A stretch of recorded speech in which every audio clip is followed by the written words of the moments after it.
Students, चलिए आगे बढ़ते हैं पेज नंबर 9 पे। तो हमने लास्ट से देखा टाइप्स ऑफ ग्राफ्स। जो पाई ग्राफ्स के टाइप्स ऑफ ग्राफ्स कौन से दिए हैं।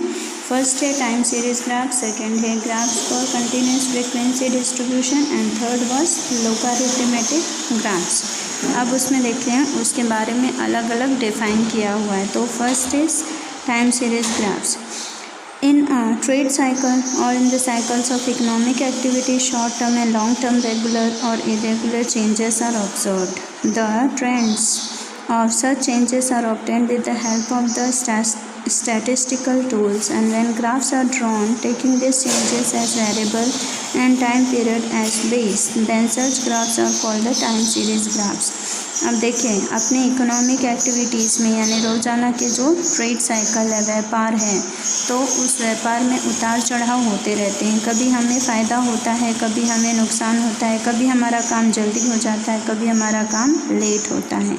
तो ये सारे जो चेंजेस होते हैं वो ग्राफ्स के ज़रिए हम देख सकते हैं, और इसी सारे चेंजेस को देखने के लिए या शो करने के लिए वेरिएबल एंड टाइम पीरियड का होना ज़रूरी हो जाता है, और इसी चीज़ को कहा जाता है कि time series graphs. Since the syllabus does not include other types of graphs, they are not discussed here. क्योंकि हमारे सिलेबस में और दूसरे टाइप के ग्राफ्स के बारे में नहीं बताया गया, इसलिए इसके बारे में यहाँ डिस्कस नहीं किया जा रहा।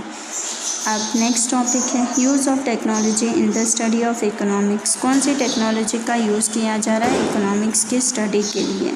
We are living in an age of digital technology and we use this technology in our daily lives. हम आजकल डिजिटल टेक्नोलॉजी में जी रहे हैं और इसी टेक्नोलॉजी का यूज़ करते हैं अपनी निजी लाइफ में या डेली की ज़िंदगी में। We use digital technology to stay connected with friends and relatives, to watch movies and to listen music, to navigate our way while driving or unknown roads, or order purchase goods or pay and bills, to buy tickets and for many other purposes. अब देखिए हम अलग अलग तरह से किस तरह अपने टेक्नोलॉजी से जुड़े हुए हैं। जैसे हमें अपने फ्रेंड से, रिलेटिव से बात करना है तो मोबाइल से कनेक्ट है हम, तो वो भी एक टेक्नोलॉजी है। दूसरा है कि अगर हमें टीवी देखना है, मूवीज़ देखना है या गाने सुनने हैं, या हमें नेविगेट करना, नेविगेट यानी पानी के रास्ते से अगर हमें कहीं जाना हो या रोड के रास्ते से अगर हमें कहीं जाना तो हमें सिग्नल शो करे या फिर हमारे डायरेक्शन के बारे में हमें नॉलेज देने वाले। तो ये सारी की सारी चीज़ें जो होती हैं all because of digital technology.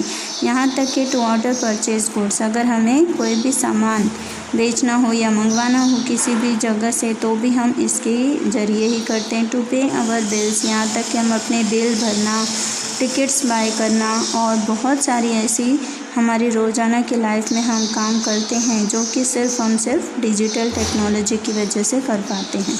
This technology is also used for education. अब यही टेक्नोलॉजी का यूज़ करके एजुकेशन भी दिया जा रहा है। Economics is an art and science which evolves every day as the behaviour of human things. Economics एक ऐसा आर्ट या एक ऐसा विज्ञान है, आप मान सकते हैं, जो कि इंसान के बिहेवियर से बिल्कुल जुड़ा हुआ है। Society and state changes with time. Society और स्टेट जो है वो या ह्यूमन बींग से हमेशा बदले जा सकते हैं। People in ordinary business of life as well as experts have to update themselves day by day and technology helps to cope. अब चाहे इंसान हो चाहे चीज़ें हों, इंसान से रिलेटेड जितनी भी चीज़ें हों या हमारी लाइफ से संबंधित जितनी भी चीज़ें हों, हमको उसे अपग्रेड करना पड़ता है, यानी उसे निखारना पड़ता है। और उसे निखारने के लिए या अपने कारोबार को बढ़ाने के लिए हम इन टेक्नोलॉजी का हेल्प लेते हैं। टेक्नोलॉजी हमारे क्या हेल्प करती है, हमें कोप अप करती है। कोप अप यानी हमें आगे बढ़ाने में मदद करती है। Different types of digital tools frequently used in the study of economics are explain below. अब अलग अलग तरह के डिजिटल टूल्स हम यूज़ करते हैं जो कि हमारे इकोनॉमिक्स स्टडी में दिए हुए वो नीचे दिए हुए हैं, तो अब हम उसके बारे में पढ़ेंगे।